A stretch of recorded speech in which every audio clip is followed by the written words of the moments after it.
देखना पसंद करते हैं उसको। इससे सर कुछ हमें सीखने को मिलता है, ऐसा हो सकता है। हाँ, है ना? सीखने को मिलता है। और जब हम किसी के दुख पे रो लेते हैं ना, वो हमें हार्ट टच होता है। तो हमारी क्लींजिंग हो जाती है, सफाई हो जाती है, हमारे इमोशंस की पर्जिंग हो जाती है। सर एक पहले आया था जिससे वो पोइट्स होते हैं और वो मतलब किसी और दूसरे पोइट के मरने पर वो जो लिखते हैं एलिजी, हाँ, तो ये उससे मैच ना ना उससे मैच नहीं है। मतलब ये भी एक तरह का ड्रामा हुआ जिसमें ये कॉमेडी और ट्रेजेडी है। जब भी हम बात करते हैं ना कॉमेडी और ट्रेजेडी की, तो उसमें पोइम नहीं है, पोइम नहीं, ये सिर्फ प्ले की बात हो रही है कि प्ले दो टाइप के होते हैं, कॉमेडी और ट्रेजेडी। प्ले का मतलब नाटक, इसमें पोइम को आप अलग ही रखना है, ये पोइम का पार्ट नहीं है। कोई भी पोइम कॉमेडी या ट्रेजेडी नहीं होती है, प्ले ही होता है। और ट्रेजेडी का मतलब ही है ये प्ले। अब वो प्ले का टाइप है ट्रेजेडी, प्ले का एक और टाइप है कॉमेडी, और प्ले का एक और टाइप था ट्रेजाई कॉमेडी। ट्रेजाई कॉमेडी में क्या था, मिक्स दोनों का। हाँ, और प्ले एक दो टाइप के और भी थे जो हमने पढ़े थे, हेरोइक प्ले थे। तो अपने ये पढ़ते हैं, अब ट्रेजेडी स्टार्ट करें।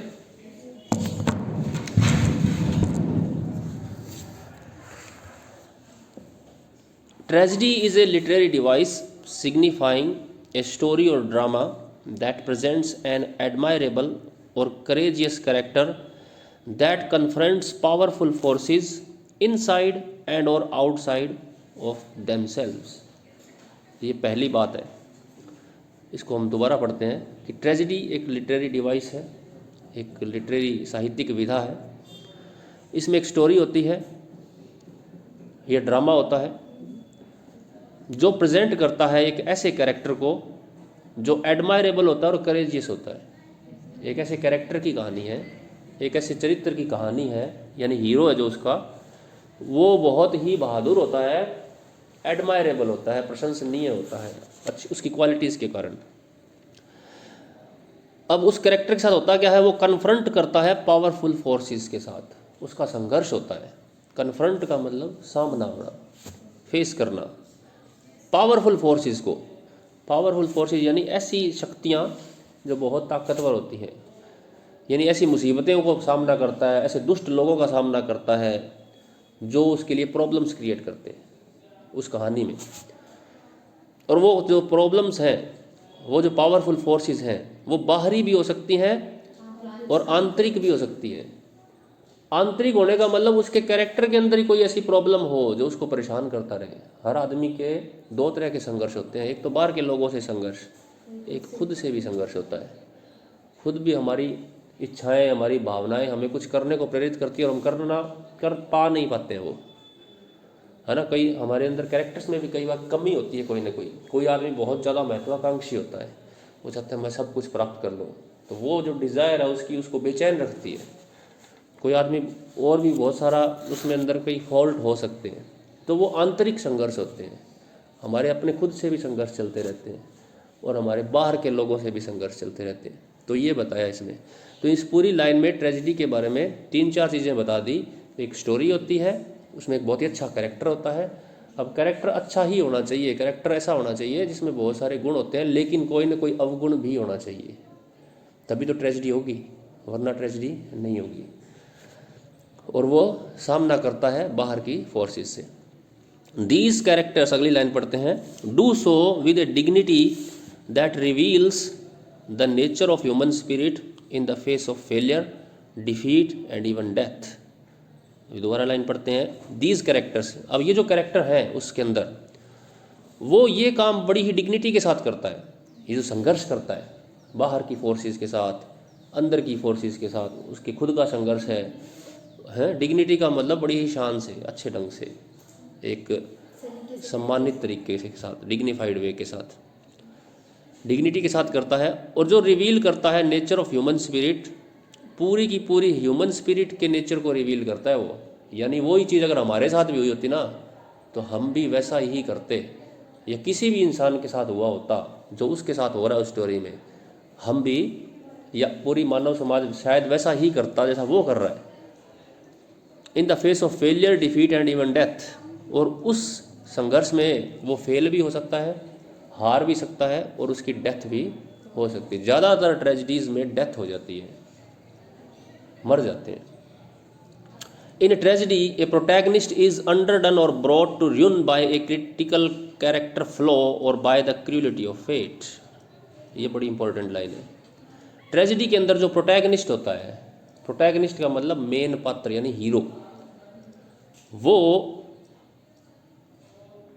इज अंडन और ब्रॉट टू ruin, उसका बर्बादी होती है।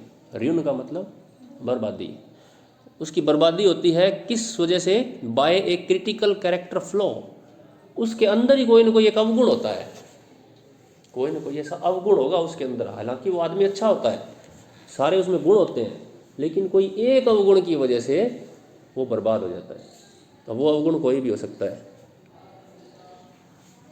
वो अवगुण अत्यधिक महत्वाकांक्षा हो सकती है, वो अवगुण अंधा विश्वास हो सकता है, किसी पे भी ब्लाइंडली वो विश्वास कर लेता है।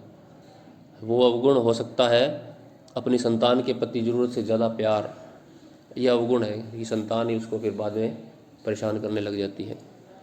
और वो अवगुण क्या हो सकता है? जेलसी हो सकती है कि आदमी तो बहुत अच्छा है लेकिन जलन की भावना बहुत है उसमें। ऐसा हम सब के साथ होता है।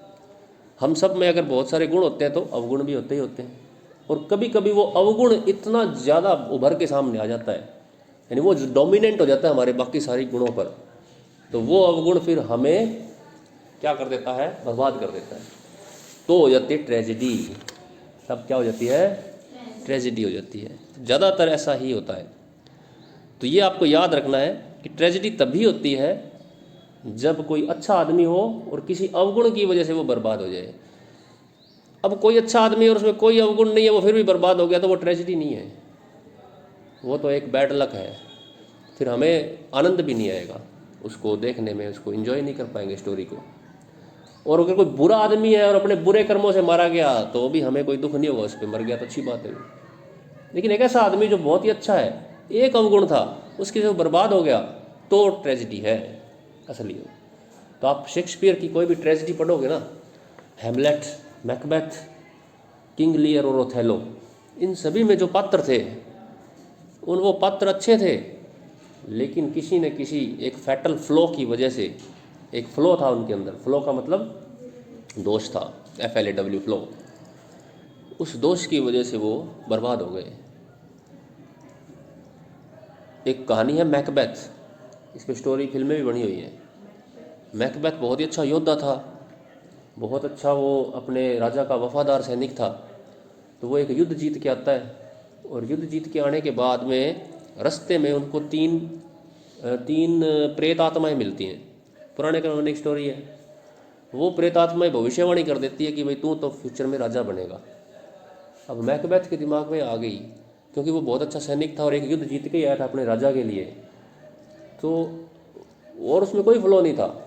परंतु जब वो भविष्यवाणी होती है ना, प्रेत आत्माओं ने भविष्यवाणी करते हैं, या किसी को सपना आ गया, मान लो यही बात है कि सपने में किसी ने मुझे कहा कि तू राजा बनेगा, उसकी महत्वाकांक्षा जाग जाती है कि मैं तो राजा बनूंगा। और उसमें गुण भी होते हैं, ऐसी बात नहीं है। वो अपनी बीवी को ये बात बताते जाके कि मेरे को तो रास्ते में भूतनियाँ मिली थी, उन्होंने मुझे कहा कि तू राजा बनेगा। उसकी बीवी भी वैसी ही होती है, उनको सपने लग जाते हैं कि हम तो राजा बनेंगे। तो धीरे धीरे वो जो उसकी महत्वाकांक्षा इतनी ज़्यादा बलवती हो जाती है, पहले उसके को दिमाग में ऐसा कुछ नहीं था कि मैं राजा बनूंगा, लेकिन वो एक ऐसी इंसिडेंट होती है जिससे उसकी महत्वाकांक्षा जाग जाती है। बाकी उसमें कोई दिक्कत नहीं थी, उसके कैरेक्टर में बहुत अच्छा वफादार सैनिक था, अच्छा पति था, अच्छा उसका सोशल स्टेटस था। तो वो राजा को एक बार इनवाइट करता है अपने घर में खाने के लिए, और राजा को मार देता है धोखे से, क्योंकि राजा उस पर बहुत विश्वास करता था। वो बिना बॉडीगार्ड के उसके पास आ जाता है। रात को जब वो शयन कक्ष में उसको लेके जाता है तो वहाँ पे वो चाकू से उसको मार देता है। क्यों मार देता है? क्योंकि उसको पता होता है कि इसके बाद राजा मैं बनूंगा। और राजा को मारने के बाद जो उसमें गिल्ट आता है, ये मैंने क्या कर दिया। और उस भूतनी ने एक भविष्यवाणी और की होती है कि तेरे बेटे राजा नहीं बनेंगे, उसका एक फ्रेंड था वो राजा बनेगा। अब देखो आप, उसकी महत्वाकांक्षा थी राजा बने, राजा बन जाता है वो गलत काम करके, और गलत काम का उसको पछतावा भी बहुत होता है कि मैंने गलत कर दिया। ये तो बहुत लंबा प्ले है, मैं तो बहुत ही शॉर्ट में बता रहा हूँ आपको। जब आप इसको पढ़ते हो ना तो बड़ा एंजॉय आता है। उसके बाद वो उसको जब दूसरी भविष्यवाणी, उसको ये पहली भविष्यवाणी तो सच हो गई, मैं तो राजा बन गया, तो दूसरी भी सही होगी। दूसरी क्या थी कि तेरे बेटे राजा नहीं बनेंगे, डंकन का बेटा राजा बनेगा। डंकन नहीं, कोई और नाम था उसका, बैंको था, उसका फ्रेंड था, उसका बेटा राजा बनेगा। अब उसको क्या लगा कि मैं तो राजा बन गया पर मेरे बेटे क्यों नहीं बनेंगे राजा, तो मैं बैंको को और उनको भी मार देता हूँ। तो यहाँ ट्रेजेडी होती है। अब वो उनको भी मारने की सोचता है, लेकिन भविष्यवाणी वही सही होनी होती है जो उन्होंने की होती है। मैकबेथ ही मारा जाता है लास्ट में, सब मारे जाते हैं लगभग जितने पात्र होते हैं। बैंको के बेटे जिनको राजा बनना था वो जिंदा रहते हैं। अब देखिए मैकबेथ क्योंकि बहुत ही एक डिग्निफाइड कैरेक्टर था, ऐसा कोई आम आदमी नहीं था, वो राजा का एक मंत्री था एक तरह से, लेकिन वो अपने एक फॉल्ट की वजह से बर्बाद हो जाता है। और ख़ुद तो बर्बाद होता ही होता है, सबको ले बैठता है, पूरा ख़ानदान, सब राजा महाराजा सारे मर जाते हैं आसपास के लोग। तो ये होती है ट्रेजेडी।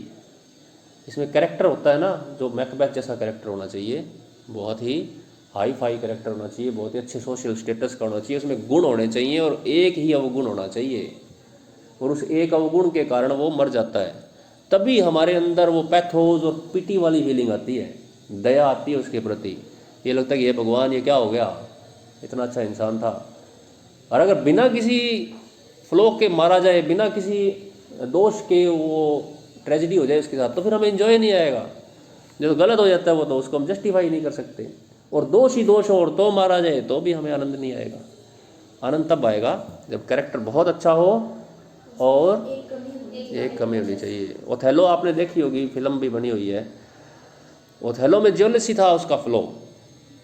जो राजा का एक बहुत विश्वसनीय सिपाही होता है, तो वो काला होता है, ब्लैक होता है, और उसकी वाइफ बहुत ही सुंदर होती है, वो वाइट होती है।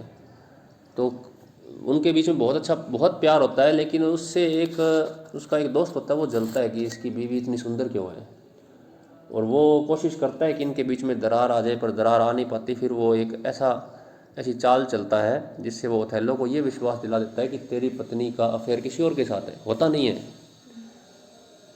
तो होता ये है कि वो कोई रुमाल गिफ्ट में देता है अपनी बीवी को, और वो रुमाल चोरी करके उसका दोस्त इयागो, उसका दोस्त होता है, वो रुमाल चोरी करके उसके किसी और दोस्त को दे देता है। और ओथेलो को वो ये विश्वास दिला देता है कि तेरी बीवी ने, तूने जो इतने प्यार से रुमाल दिया था वो किसी और को दे दिया, और वो साबित भी कर देता है कि ये देख इसके पास ये रुमाल है, जबकि वो उसको चोरी करके देता है। ओथेलो को विश्वास हो जाता है कि मेरी बीवी बेवफा हो गई है, उसको मार देता है, जबकि वो बेचारी का कोई दोष ही नहीं होता है। वो मार देता है तो बाद में उसको पता लगता है कि ये तो गलत हो गया, राज खुलता है कि ये तो इयागो की चाल थी, वो इयागो को भी मारता है। इस चक्कर में सब मर जाते हैं, वो भी खुद भी मर जाता है। ये हुई ट्रेजेडी, क्योंकि ओथेलो बहुत ही अच्छा इंसान था, वीर था, बहादुर था, अच्छा पति भी था। एक फ्लॉ था, क्या?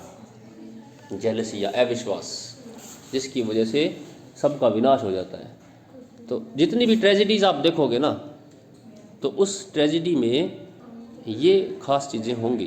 कैरेक्टर बहुत अच्छा होगा लेकिन फ्लो होगा। ओके, आगे। In a tragedy a protagonist is undone और brought to ruin by critical character flaw और by the cruelty of fate. दूसरे नंबर पे क्रूलिटी ऑफ फेट भी आती है कि उसकी बर्बादी में दूसरा योगदान किसका हो सकता है? दुर्भाग्य का। एक तो उसका फ्लो, दूसरा bad luck. Literary tragedies recount a tragic hero's downfall in that the protagonist typically begins in high position or esteem and ends low in despair, ruin or destruction. इस पूरी लाइन को दोबारा देखते हैं कि लिटरेरी ट्रेजेडीज़ जो होती हैं, ज़्यादातर जो ट्रेजेडीज़ होती हैं उसमें हीरो ट्रेजिक होता है। ट्रेजिक होता है मतलब उसका जो अंत होता है वो बड़ा दुखदायी होता है, और उसका जो डाउनफॉल है, डाउनफॉल का मतलब पतन जो उसका होता है, in that protagonist typically begins in high position. शुरुआत में तो वो बहुत हाई पोजीशन पे होता है कैरेक्टर, अच्छे पद पर होता है, अच्छी जगह होता है, अच्छा रुतबा होता है समाज में उसका, लेकिन बाद में जब उसका पतन होता है तो वो बहुत ही नीची जगह पे आ जाता है, लो हो जाता है, और उसके हाथ में लगती है डिस्पेयर, निराशा, रुइन, बर्बादी, और डिस्ट्रक्शन यानी विनाश। ओके, सबसे फेमस जो डेफिनेशन दी है ट्रेजिडी की, वो एरिस्टोटल ने दी है। तो ये आपको याद रखनी है, इसको वर्ड बाय वर्ड याद कर लेनी है। किसका? एस्टीम का मतलब सम्मान, इज्जत, प्रतिष्ठा। तो हाई पोजीशन और एस्टीम होती है उसकी, उसका अच्छा रुतबा होता है समाज के अंदर। अब ट्रेजिडी है क्या? एरिस्टोटल के शब्दों में, जो बहुत ही फेमस है, tragedy then is an imitation of action that is serious, complete and of certain magnitude. सबसे पहली बात तो यह है कि ट्रेजिडी एक इमिटेशन है। इमिटेशन का मतलब नकल है। नकल किसकी है? एक ऐसे एक्शन की, एक ऐसे कार्य की जो सीरियस है, मतलब गंभीर है, कंप्लीट है, पूरा है, ऑफ सर्टेन मैग्नीट्यूड, और उसका कोई ना कोई महत्व भी है। यानी जब भी हम कोई नाटक करते हैं, कोई प्ले करते हैं, कोई फिल्म बनती है, तो वो किसी न किसी चीज़ की इमिटेशन है। इमिटेशन का मतलब नकल है, वो प्रतिलिपि है, ओरिजिनल नहीं है। या तो ऐसी कोई स्टोरी पहले हुई होगी या किसी की कल्पना में है वो स्टोरी, उसको हम स्टेज पर शो कर रहे हैं, प्रेजेंट कर रहे हैं, तो वो ओरिजिनल तो नहीं है, वो तो किसी चीज़ की नकल है, कॉपी है वो। और आप देखो कोई भी आर्ट है, वो सारे आर्ट इमिटेशन होते हैं। कोई भी कलात्मक चीज़ है ना, कला की जितनी भी चीज़ें हैं वो सारी की सारी इमिटेशन की श्रेणी में आती हैं, कॉपी की श्रेणी में आती है। आप कोई चित्र बनाते हो तो वो ओरिजिनल तो नहीं है, आपकी इमेजिनेशन में या किसी चीज़ को देख के बनाया ना। मैं यहाँ पेड़ बना देता हूँ सुंदर सा, तो वो पेड़ मैंने कहीं ना कहीं देखा है, या कहीं ना कहीं है, या मेरे इमेजिनेशन में है, तो मैंने वो पेड़ बनाया है। मैंने कोई मूर्ति बनाई है तो वो भी किसी न किसी चीज़ की नकल की है मैंने वो। तो सर इमेजिनेशन तो उसका खुद का नहीं होता क्या, वो दूसरे का ही जरूरी है क्या होगा? इमेजिनेशन मेरे दिमाग में आई, मैंने उसको, सुनो सुनो सुनो सुनो, मुझे कोई चीज़ मान लो अच्छी लग रही है, मैं कोई शायरी करता हूँ या मैं कोई चित्र बनाता हूँ, तो सबसे पहले वो चीज़ कहाँ आई? दिमाग में आई ना। दिमाग से फिर मैंने कॉपी करके कहाँ रखी? इस पे रखी। तो आर्ट की जितनी भी चीज़ें हैं, लिटरेचर हो गया, शायरी हो गई, पोइट्री हो गई, मूर्तिकला हो गई, चित्रकला हो गई, ये साहित्य हो गया, ये सारी चीज़ों को किस श्रेणी में डालते हैं हम? कॉपी की श्रेणी में डालते हैं। और कॉपी ओरिजिनल से हमेशा बढ़िया होती है, ये भी आप ध्यान रखना। क्यों जो कॉपी करते हैं उसमें और भी ऐड हो है? देखो, एक तो मैं वो पेड़ देख रहा हूँ, या एक गुलाब का फूल उगा हुआ मान लो यहाँ पे, वो मैं देख रहा हूँ, और एक मैं उसको फ़ोटो बनाऊँगा। सुंदर ज़्यादा क्या होगा? फ़ोटो सुंदर होगी कि वो सुंदर होगा? मान लो मैं बहुत अच्छा पेंटर हूँ, बहुत ही अच्छा, मान लीजिए, तो फ़ोटो सुंदर होगी कि वो फूल अच्छा होगा? फ़ोटो सुंदर होगी। कारण? उसमें आप और डेकोरेट कर दो आसपास। हाँ हाँ, और हाँ हाँ, और दूसरा कारण? उसको अपने अकॉर्डिंग बनाओगे। अच्छा, आप ही देखो, आप जब अपनी सेल्फी लेते हो, फोटो खींचते हो, तो कौन सुंदर ज़्यादा होता है? फोटो सुंदर होती है कि ओरिजिनल सुंदर ज़्यादा होती है? क्यों होती है सुंदर वो? हाँ, यही तो बात है ना, कि जब भी हम कॉपी करते हैं किसी भी चीज़ की, तो उसकी गंदी चीज़ों की कॉपी नहीं करते, जो हमें अच्छी लगती है हम वही कॉपी करेंगे ना। मैं गुलाब का फूल अगर यहाँ पेंट करूँगा तो उसके आसपास जो कचरा पड़ा हुआ है मैं वो थोड़ी बनाऊँगा। उसकी एक पत्ती जली हुई है मैं वो थोड़ी बनाऊँगा। उसकी एक पंखुड़ी मान लो शायद में मुरझाई हुई है, वो नहीं बनाऊँगा। मैं कौन सी चीज़ को हाईलाइट करूँगा? जो मेरे को सबसे ज़्यादा अच्छी लगेगी, अपील करेगी, समझे ना? तो एक copy is always better than the original. मैं उस सेंस में बोल रहा हूँ जो आर्टिस्टिक कॉपी होती है, वैसी कॉपी नहीं कि आपने सोचा अभी कोई कपड़े की कॉपी कर ली तो शूज़ की कॉपी है, वो नहीं, वो तो एक अलग चीज़ है। आर्टिस्टिक वे में कॉपी हमेशा अच्छी होती है। तो ये कह रहा है कि पहली लाइन थी, tragedy then is an imitation of an action that is serious, complete and of certain magnitude. तो एक ऐसे एक्शन की कॉपी है, एक ऐसे क्रिया की कॉपी है। अब वो जो एक्टिंग कर रहे हैं प्ले के अंदर, जो स्टोरी है प्ले के अंदर, वो सब कॉपी है, वो ओरिजिनल नहीं है। वो या तो किसी के साथ हुई है और या किसी की इमेजिनेशन है। तो वो जो एक्शन होगा वो सीरियस होना चाहिए, यानी एक सीरियस थीम होनी चाहिए, कंप्लीट होना चाहिए, शुरू से लेके एंड तक वो कंप्लीट होना चाहिए, पूरा होना चाहिए, उसका सेंस बनना चाहिए कोई, और सर्टेन मैग्नीट्यूड भी होना चाहिए, कोई महत्व भी तो होना चाहिए उसका। अब ज़्यादातर जो ट्रेजिडीज होती है ना वो ग्रेट पर्सन्स की होती हैं, आम आदमी की, किसी मजदूर की या उनकी ट्रेजिडी नहीं होती, उसमें कोई इन्जॉय नहीं आता आदमी को। ट्रेजिडी देखने का मज़ा किसका आता है, जो किसी का एक सोशल स्टेटस हो अच्छा, कोई राजा हो, कोई राजा का मंत्री हो, कोई बहुत धनवान व्यक्ति हो, अच्छे प्रतिष्ठा पे पहुंचा हुआ, और उससे जब वो नीचे गिरता है तो हमें बुरा लगता है, तो वो दुख पैदा होता है हमारे अंदर। कोई आदमी पहले से ही किसी सोशल स्टेटस में है ही नहीं, उसका कोई स्टेटस ही नहीं है, उसके साथ क्या ट्रेजिडी है, वो तो पहले से ही ट्रेजिडी है, तो उसको देखने में कोई मज़ा नहीं आता है। दूसरी बात क्या कहता है, in language embellished with each kind of artistic ornament.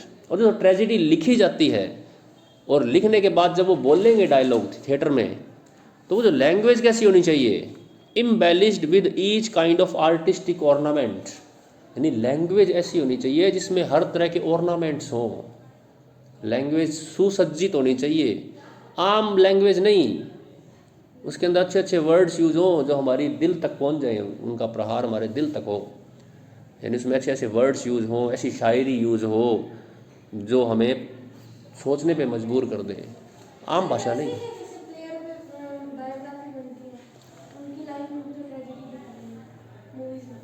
हाँ वो तो बायोग्राफी है, ट्रेजेडी तो नहीं है। हाँ पर लास्ट में तो जिंदा तो रहता है बेचारा, वो मरता तो नहीं है। ठीक है, तो दूसरी बात लैंग्वेज की है कि लैंग्वेज ऑर्नामेंटल होनी चाहिए, लैंग्वेज में सारे अलंकार यूज हुए होने चाहिए। हाँ हाँ हाँ, पर वो हमारी डेफिनेशन के हिसाब से ट्रेजिडी पे खरी नहीं उतरती है। सब कुछ खत्म हो जाता है ना। हाँ हाँ, तो उसको नॉर्मल भाषा में ट्रेजिडी बोल सकते हैं, क्योंकि अंत अगर दुखद है तो वो ट्रेजिडी है। हाँ मतलब उसके मरने के साथ उसकी कोई चीज ऐसे में पता चली हो कि भाई अरे यार ये तो गलत हुआ ऐसे यार, हाँ फिर वो मरता है। हाँ हाँ हाँ यानी हाँ, सही है तो। हाँ हाँ हाँ बिल्कुल, तभी तो दुख पैदा होता है ना। अगर वो नीरजा अच्छी क्वालिटी की थी, उसमें सारे अच्छे गुण थे, लेकिन फिर भी उसका अंत दुखद हुआ, तो अब उसमें जो अंत दुखद होने का कारण उसका बैड लक था कि जिस प्लेन में वो थी उसमें आतंकवादी घुस गए थे, तो यहाँ पे उसका फ्लॉ तो नहीं था, बैड लक था। ये भी एक था ना, आपने पढ़ा था ना, बैड लक की वजह से भी हो सकता है। तो लैंग्वेज की बात कर रहे थे हम कि लैंग्वेज इम्बेलिश होनी चाहिए। इम्बेलिश्ड का मतलब सुसज्जित होनी चाहिए, चमक दमक से पूर्ण होनी चाहिए। आर्टिस्टिक ऑर्नामेंट, उसमें लैंग्वेज के जितने भी अलंकार होते हैं वो यूज होने चाहिए, मेटाफर, सिमिली, एलिट्रेशन, ये सारे होने चाहिए, तभी तो लैंग्वेज में जान आएगी। जैसे जब कोई डायलॉग बोलते हैं फिल्मों के अंदर, तो उसके अंदर एक कुछ खास लैंग्वेज होती है, ऐसा नहीं है, आम भाषा नहीं होती वो। और ये जो पुराने प्ले होते हैं ना, इसमें तो बोलते ही वर्स में है, डायलॉग भी वर्स में होते हैं, शायरी में होते हैं, कविता के रूप में, वो और भी ज़्यादा अच्छे लगते हैं, और भी ज़्यादा मज़ा आता है सुन के उनको। हाँ, the several kinds being found in several separate parts of the play, और तरह तरह के प्रकार हैं वो प्ले के हर पार्ट में पाए जाते हैं। ट्रेजेडी के अंदर कई तरह के सीन आते हैं, कई अच्छे सीन भी होते हैं, कई दुख वाले भी होते हैं, कई वीरतापूर्ण भी होते हैं, कई मजाकिया सीन भी होते हैं, वो अलग अलग पार्ट में प्ले के होते हैं। प्ले ना एक्ट में बंटा होता है, in the form of action not of narrative. और अगली बात है 5 मिनट कि ट्रेजेडी एक्शन के रूप में ही होनी चाहिए, नैरेटिव नहीं। हाँ पहले तो लिखी जाएगी बुक के अंदर, ये डायलॉग, ये पात्र ये डायलॉग, ये पात्र ये डायलॉग, हर, क्योंकि आप प्ले देखते हो तो उसमें हर एक के डायलॉग होते हैं, तो वो तो ठीक है, लेकिन बाद में उसको परफॉर्म भी करना होता है, यानी एक्शन के रूप में, या नैरेटिव नहीं। परफॉर्म का मतलब स्टेज पे उसको प्ले करना है। अगला क्या है, through pity and fear effecting the proper purgation of these emotions. और ट्रेजेडी के लास्ट में बताया है कि पिटी और फियर जागृत होना चाहिए देखने वाले के मन में। देखने वाले के मन में अंत में कैसे भाव आने चाहिए, पिटी का और फियर का। पिटी का मतलब दया और फियर का मतलब डर, यानी ट्रेजेडी ऐसी होनी चाहिए, इतना बुरा होना चाहिए उस कैरेक्टर के साथ कि आदमी में एक तो उस कैरेक्टर के प्रति दया पैदा हो जाए, दूसरा डर भी पैदा हो जाए कि मुझे नहीं करना ऐसा काम, मुझे बच के रहना है, मुझे इतनी जेलसी नहीं करनी, मुझे इतना महत्वाकांक्षी नहीं होना है, ये फियर है। तो ये है कि दूसरों की गलतियों से सीखने वाली चीज़ होनी चाहिए कि ट्रेजेडी देख करके हमें ये लगे, एक तो दया भी आए, दूसरा डर भी लगना चाहिए। तो यही ट्रेजेडी का उद्देश्य होता है। हम इसीलिए इसको एंजॉय करते हैं, इस चीज़ को हमें पता नहीं लगता कि हम एंजॉय भी कर रहे हैं। उसको देख करके, किसी का पतन देख करके हमें उसे सीखने को मिलता है, हमें डर पैदा होता है उन चीज़ों से, और दूसरा दया भी आती है। Okay, by language embellish I mean language into which rhythm harmony and song enter. अब जो लैंग्वेज वाली बात थी ना, उसका थोड़ा विस्तार किया गया कि लैंग्वेज एम्बेलिश यानी सुसज्जित लैंग्वेज का मतलब है उसमें रिदम होनी चाहिए, हार्मनी होना चाहिए और सॉन्ग होने चाहिए। ट्रेजेडी के अंदर सॉन्ग भी होते हैं, जब फिल्मों के अंदर सॉन्ग आते हैं ना, जैसे थिएटर के अंदर भी सॉन्ग पहले गाया करते थे। By the several kinds in several parts separate parts I mean that some parts are rendered through the medium of verse alone and others again with the aid of song. और ये जो parts की बात की थी कि सारे अलग अलग पार्ट होने चाहिए, उसका मतलब ये है कि कुछ तो वर्स में बोले और कुछ जो है प्रोज में बोले, यानी कुछ जो डायलॉग्स हैं वो शायरी में बोले जाएं, कविता में, और कुछ वैसे सिंपल बोले जा सकते हैं। Others again with the aid of song, और उसमें सॉन्ग की भी सहायता ली जा सकती है। ओके, इनफ फॉर टुडे, बाकी अपने कल पूरा करेंगे। आज plot then is the first principle and as it were the soul of a tragedy. तो अरिस्टोटल ने सबसे ज़्यादा इम्पोर्टेंस प्लॉट को दिया है। प्लॉट को हम हिंदी में बोलते हैं कथानक, और इसका मतलब ये है कि बहुत सारे पार्ट्स होते हैं स्टोरी के, उनको किस तरह से अरेंज किया जाता है उसको हम प्लॉट कहते हैं। कि कहानी में पहले सीन कौन सा आना है, फिर दूसरा सीन कौन सा, फिर तीसरा सीन। हाँ, भूखंड भी है, वो अलग मैटर है। लिटरेचर में प्लॉट का मतलब है कथानक, यानी कहानी की संरचना, स्ट्रक्चर कैसा है, कैसे पहले इंसिडेंट कौन सी होती है, उसके बाद कौन सी इंसिडेंट हुई, उसके बाद कौन सी इंसिडेंट हुई। ये भी तो एक तरीका होता है बताने का। कई बार आप कई फिल्में ऐसे देखते हो जिसमें एक ऐसी इंसिडेंट आ जाती है जो लास्ट में होनी होती है, वो सबसे पहले दिखा देते हैं, उसके बाद बैकग्राउंड में जाते हैं, फ्लैशबैक में, सारी स्टोरी फ्लैशबैक में चलती है। अच्छा, मैंने तो नहीं देखी वो, पर हो सकता है ऐसा। तो कई स्टोरीज भी ऐसी होती हैं जिसमें एंड वाली सीन पहले दिखा दिया, इससे इंटरेस्ट जगाने के लिए। तो ये प्लॉट का सब पार्ट होता है, किस तरह से आपने उसको अरेंजमेंट किया है। तो एरिस्टोटल ने आपको याद रखना है कि सबसे पहला स्थान किसको दिया है ट्रेजेडी में, प्लॉट को। सेकंड नंबर पे आता है कैरेक्टर। कैरेक्टर यानी जो पात्र होते हैं, तो इसको सेकंड में दिया है। और उसने ये तक भी कहा है कि बिना कैरेक्टर के ट्रेजेडी हो सकती है, परंतु बिना प्लॉट के ट्रेजेडी नहीं हो सकती। ये थोड़ा सा डिस्प्यूटेबल भी है, कईयों ने उठाया इस पे मुद्दा भी ऐसा कैसे हो सकता है, भी कैरेक्टर तो चाहिए ही चाहिए। पर उसने डिफेंड किया, आगे पता लगेगा अपने कि क्यों एरिस्टोटल ने ऐसा कहा कि कैरेक्टर के बिना तो ट्रेजेडी हो सकती है लेकिन प्लॉट के बिना नहीं हो सकती। तो प्लॉट सबसे जरूरी मानना है, आपको ध्यान रखना है। ये आगे है character holds the second place. दूसरे नंबर पे कौन सा आता है, character. A similar fact is seen in painting. तो उसने उदाहरण दिया है कि पेंटिंग में भी यही फैक्ट होता है। The most beautiful colours laid on confusedly will not give as much pleasure as the chalk outline of a portrait. तो वो उदाहरण देता है कि क्यों कैरेक्टर से ज़्यादा प्लॉट ज़रूरी है। अगर हम पेंटिंग की बात करें तो कलर्स को हम कैरेक्टर मान लेते हैं और आउटलाइन जो है उसको हम मान लेते हैं प्लॉट।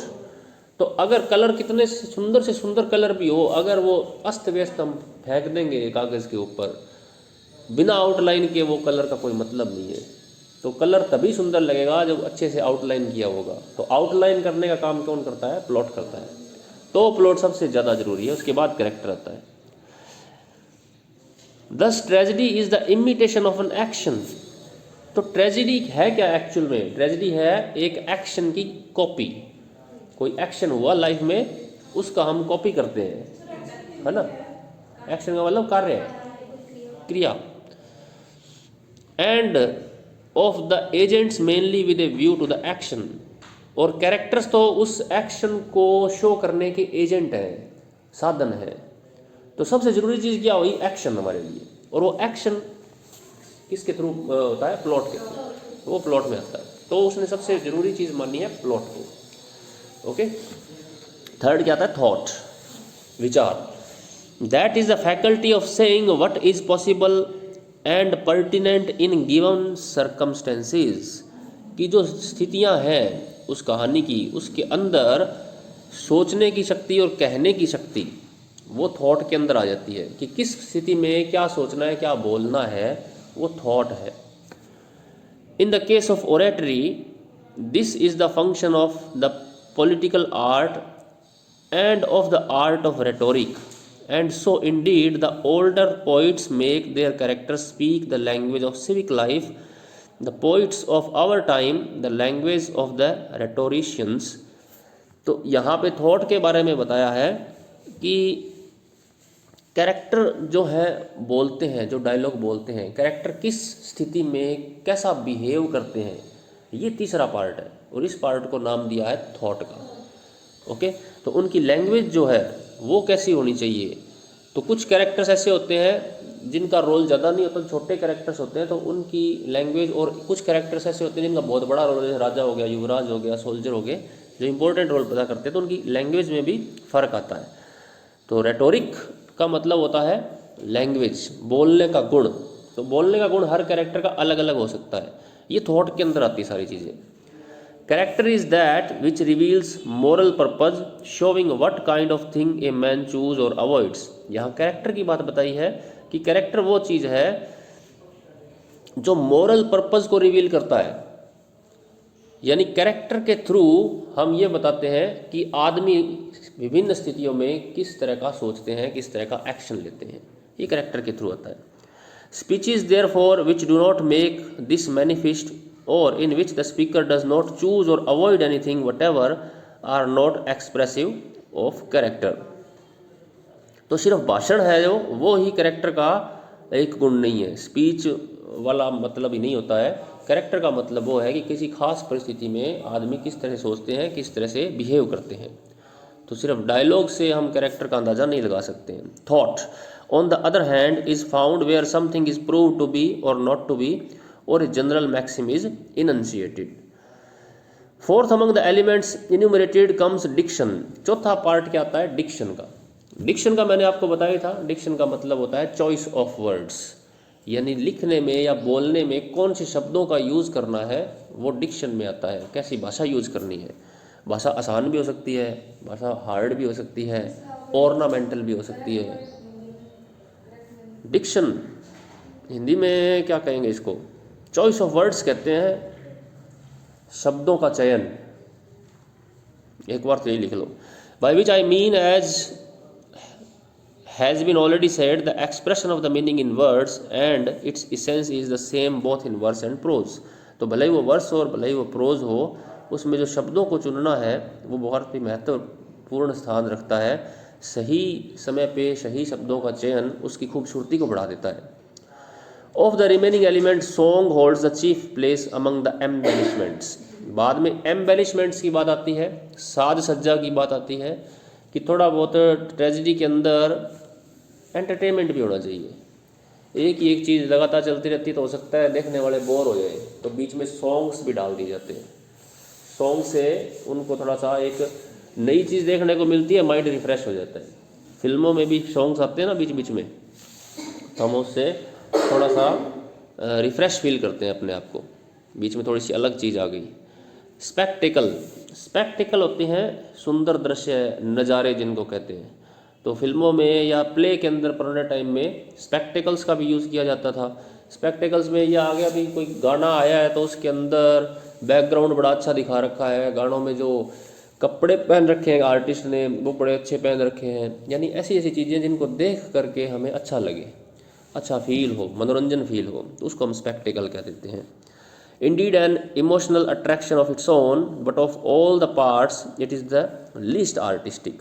परंतु स्पेक्टिकल का स्थान बिल्कुल अंत में रखा गया है। तो इसने 6 पार्ट्स बता दिए ना ट्रेजेडी के, कौन कौन से हो गए, plot, character, thought, diction, song और स्पेक्टिकल। तो पहले 3 खास हैं काफ़ी, प्लॉट, कैरेक्टर और थॉट, ये सबसे ज़्यादा इंपॉर्टेंट है, बाकी चीज़ें एक्स्ट्रा है। For the power of tragedy we may be sure is felt even apart from representation and actors. Besides, the production of spectacular effects depends more on the art of the stage machinist than on that of the poet। तो आपको इसमें याद रखने वाली चीज़ ये 6 ही हैं। आपको parts of tragedy याद रखने हैं, इन छहों के नाम याद रखने हैं और एक एक लाइन इनमें से याद कर लेना कि प्लॉट क्या है, कैरेक्टर क्या है, थॉट क्या है, इसमें से एक एक लाइन, ये पूरा मत याद करना, लैंग्वेज में हार्ड थोड़ा सा अपने देख लेते हैं शेक्सपियर ने कौन कौन सी ट्रेजेडीज लिखी हैं। William Shakespeare helped revive the Greek tradition of tragic heroes brought down by their own flaws. William Shakespeare ने ग्रीक की जो परंपरा थी, प्राचीन ग्रीस में जो परंपरा थी ट्रेजेडी लिखने की, उसको आगे बढ़ाया है। और उनकी परंपरा ये थी कि ट्रेजेडी में कैरेक्टर का एक फ्लॉ होता था, कैरेक्टर का, हीरो का एक दोष होता था। कल मैंने बताया था ना, कोई दोष होगा तभी ट्रेजेडी होती थी, और उस दोष की वजह से ही उसका डाउनफॉल होता था, पतन होता था। तो ये ग्रीक परंपरा थी, शेक्सपियर ने उसको आगे बढ़ाया है। However, Shakespeare revolutionized the literary device of tragedy by creating more ordinary tragic heroes and protagonists. लेकिन शेक्सपियर ने थोड़ा सा इसमें बदलाव किया, रेवोल्यूशनाइज किया, क्रांति लाई। क्रांति का मतलब बदलाव लाया। बदलाव ये लाया कि प्राचीन ग्रीस में जो हीरो होते थे वो बहुत ही ज़्यादा हाई सोशल स्टेटस के होते थे। कोई राजा था, कोई युवराज था, बड़े बड़े लोग होते थे। शेक्सपियर ने थोड़े छोटे लोगों को भी शामिल किया ट्रेजेडी में, छोटे लोगों की भी स्टोरी दिखाई। जैसे ओथेलो में जो एक आम सोल्जर ही था, ये कोई बड़े पद पर नहीं था ओथेलो, एक छोटा मोटा सोल्जर था। तो वो एक उस डेफिनेशन की तरह सा उलट था कि ट्रेजेडी हमेशा ऊंचे लोगों की ही होती है, थोड़े से नीचे स्तर के लोगों को भी उसने शामिल किया। As well as enhancing their tragic stories with interesting sub plots and additional characters. और शेक्सपियर ने थोड़ा सा मिक्स भी किया। पहले कहा जाता था कि ट्रेजेडी में एक ही स्टोरी चलनी चाहिए, शेक्सपियर बीच में 2 स्टोरी भी घुसा देता था, एक और स्टोरी ले आता था। और शेक्सपियर ने चेंज ये किया कि ट्रेजाई कॉमेडी लिखना शुरू किया, कि ट्रेजेडी के साथ साथ कॉमेडी भी थी शामिल। तो ये उसने नए परिवर्तन किए। ये लिस्ट है, पढ़ो तो आप। कौन सी लिस्ट? पहला प्ले कौन सा है?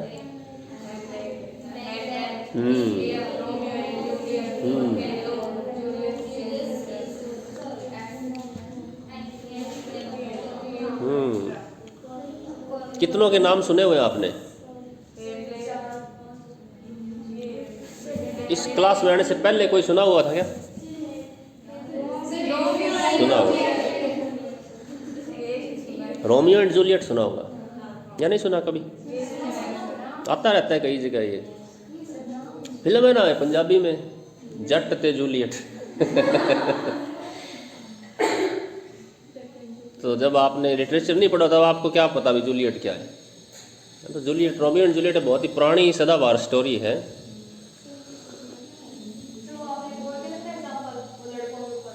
रोमियो, हाँ, जो आवारा लोगों को रोमियो कहते हैं ना।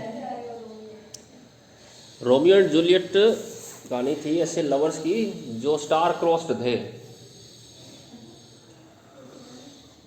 ये टर्म याद रखनी है, star crossed lovers. Star crossed lovers वो होते हैं जिनके फैमिलीज की नहीं बनती।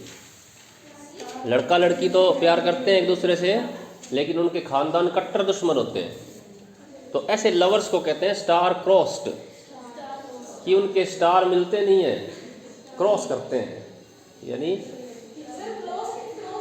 क्रॉस, ये क्रॉस काटे वाला, उनके स्टार पे क्रॉस लगा हुआ है। तो अपनी हिंदी फिल्में तो पहले बनती इसी टॉपिक पे थी, लगभग यही स्टोरी होती थी। या तो ये होता था भी हीरो गरीब, हीरोइन अमीर, या ये कि दोनों की फादर्स आपस में कट्टर दुश्मन है, एक दूसरे की हत्याएं की हुई हैं उन्होंने। तो जो पहली 4 है ना, हैमलेट, मैकबेथ, किंग लियर और ओथेलो, रोमियो एंड जूलियट को छोड़ दो, ये 4 तो 4 ग्रेट ट्रेजेडीज हैं शेक्सपियर की। सर्वकालीन महान कहानियाँ हैं, हर लैंग्वेज में, हर देश में ये पढ़ी जाती हैं, इन पे फिल्में बनी हुई हैं, नाटक होते रहते हैं, अभी भी लोग इन पे नाटक करते हैं। और आप YouTube पे सर्च करोगे ना तो कितनी ही फिल्में हैमलेट पे बनी हुई मिल जाएंगी, मैकबेथ पे मिली हुई मिल जाएंगी, हिंदी फिल्में भी मिलेंगी आपको। हैमलेट में मैं बताता हूँ, हैदर फिल्म बनी थी अभी शाहिद कपूर की। मैकबेथ पे एक फिल्म बनी है मकबूल, 2008 में आई थी, इरफान खान की है। ओथेलो पे बनी हुई ओमकारा, मैंने बताया था ना। पुरानी फिल्में भी काफ़ी बनी हुई हैं, रोमियो एंड जूलियट पे भी खूब बनी हुई हैं। तो कभी आपको कुछ एंटरटेनमेंट करना हो ना तो ऐसी फिल्में आप देखा करो, जो आपके सिलेबस में भी है, आपको एंटरटेनमेंट भी होगा, पढ़ाई भी हो जाएगी। घर वाले कह सर तुम्हारे तो सिलेबस में ये देख लो, सर ने बोला है रोमियो एंड जूलियट देखनी है, तो वो काम भी आएगी आपके। ठीक है, कल अपने रेफर्मेशन पढ़ेंगे।